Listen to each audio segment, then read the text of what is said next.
नमस्कार दोस्तों।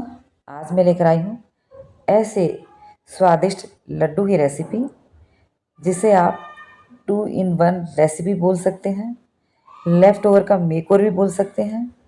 लेकिन दोनों चीज़ें बनेंगी बड़ी ही स्वादिष्ट और बहुत ही अच्छी। तो स्वागत है आपका अपने channel home made recipe by Sunita Singh पर। आज मैं बनाने जा रही हूँ मलाई से घी। और घी निकालने के बाद जो मलाई का लेफ्ट ओवर होता है उससे हम लड्डू बनाकर तैयार करेंगे। तो चलिए देखते हैं कैसे बनाते हैं। इसे बनाने के लिए सबसे पहले मुझे मलाई चाहिए। तो मेरे घर में टोंड दूध आता है, उसकी मलाई को मैं ऐसे ढक्कन वाले डिब्बे में स्टोर करके डीप फ्रीज़र में स्टोर करती हूँ। डीप फ्रीज़र में स्टोर करने के बाद आप महीनों मलाई को यूज कर सकते हैं। तो ये मेरी 15 दिन की मलाई है। इसे मैं गैस ऑन करके कढ़ाई रख दी, उसमें निकाल लूँगी। और हाँ, एक बात का याद रखिए, जिस दिन आपको घी बनाना हो उससे एक दिन पहले डीप फ्रीज़र से निकाल करके मलाई के डिब्बे को आप फ्रिज में, नॉर्मल फ्रिज में रख दीजिएगा और फिर आप दूसरे दिन घी बनाइएगा। तो देखिए, कढ़ाई में डालने के बाद हमने मीडियम फ्लेम पर लगातार इसे मलाई को चलाते रहें। देखिए कितनी लिक्विड हो गई है। बस हम गैस की फ्लेम बढ़ा देंगे और लगातार इसे इसी तरह चलाते रहेंगे। आप 10 से 12 मिनट बाद देखिएगा ये गाढ़ा होना स्टार्ट हो गई है। उसके 10 मिनट बाद देखिएगा इससे घी भी रिलीज हो गया है। हमें ये सब काम करने में 20 मिनट लगे हैं। अभी हमें थोड़ा सा घी और निकालना है, यानी कि इसे और भूनेंगे ताकि घी की मात्रा ज़्यादा निकलेगी और ये अच्छे से मावा जो बनेगा, जो इसका लेफ्ट ओवर है जिसे हम खोआ कहेंगे, ये भी अच्छे से भुन करके तैयार होगा और इससे बनी हुई मिठाई बिल्कुल ख़राब नहीं होगी। तो देखिए ये तैयार है। अब गैस की फ्लेम बंद कर देंगे। देखिए साइड में घी आ गया है। अब इसे हम हल्का सा 5 मिनट या 10 मिनट के लिए छोड़ देंगे। उसके बाद ये पहले मैंने घी निकाला था उसी पे मैं छलनी रख दूँगी और इस तरीके से घी को छलनी से छानते हुए डिब्बे निकाल लेंगे।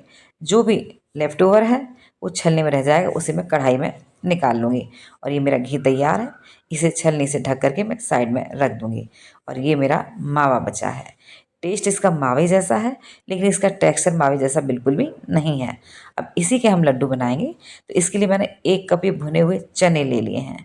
ऐसे मार्केट में मिलते हैं, फीके हों या नमक वाले, कोई फ़र्क नहीं पड़ता। ये आधा कप मैंने चीनी ली है। इसमें 4 छोटी इलायची को छील करके उसके दाने को इसमें डाल दूँगी। और जो इसके छिलके से फेंकना नहीं है, इन्हें हम जो है चाय की पत्ती में डाल लेंगे। अब इसे हम जार में डालकर मिक्सर जार में पीस लेंगे। तो देखिए मैंने चीनी को पीस करके तैयार कर लिया है।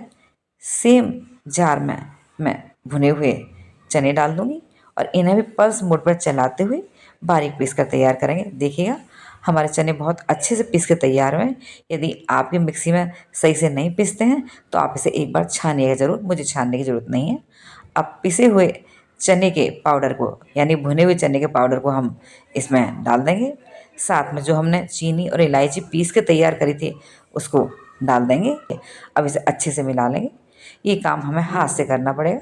तो पहले जो कड़छी पे लगा हुआ सामग्री उसे निकाल लेंगे और इसमें हल्की सी गर्माहट है, बस इसी समय हम मसलते हुए सभी सामग्री को अच्छे से मिला लेंगे, क्योंकि मावे में भी गीलापन होता है और घी की मात्रा तो इसमें है ही। तो देखिए इजीली हमारे लड्डू बन पा रहे हैं। तो हम इन्हें इस तरीके से बांध लेंगे। मैं आपको दिखाती हूँ, देखिएगा कितना शानदार लड्डू बना। अभी हम रफली इन्हें बांध करके साइड में डालते जाएंगे, क्योंकि इसमें हल्की गर्माई है। यदि ये कम्प्लीटली ठंडा हो गया तो बिखरेगा और हमें घी और डालना पड़ेगा। हम घी डालना बिल्कुल भी ज़्यादा नहीं चाहते हैं।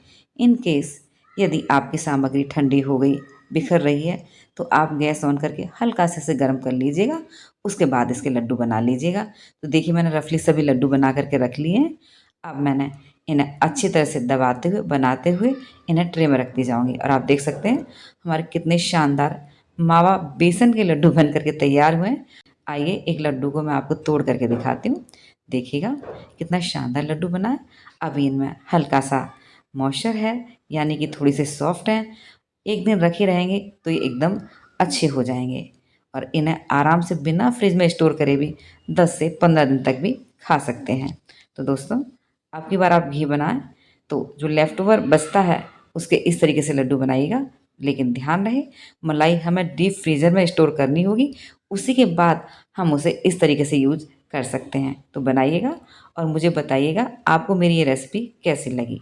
यदि आपको मेरी रेसिपीज अच्छी लगती हैं तो प्लीज़ लाइक, कमेंट, शेयर और सब्सक्राइब कीजिएगा। और हाँ, बेल आइकन ज़रूर प्रेस कर दीजिएगा ताकि मेरी आने वाली सभी नई रेसिपीज़ के नोटिफिकेशन सबसे पहले आप तक पहुँचे। Thanks for watching. मिलती हूँ नेक्स्ट वीडियो में, तब तक के लिए बाय बाय।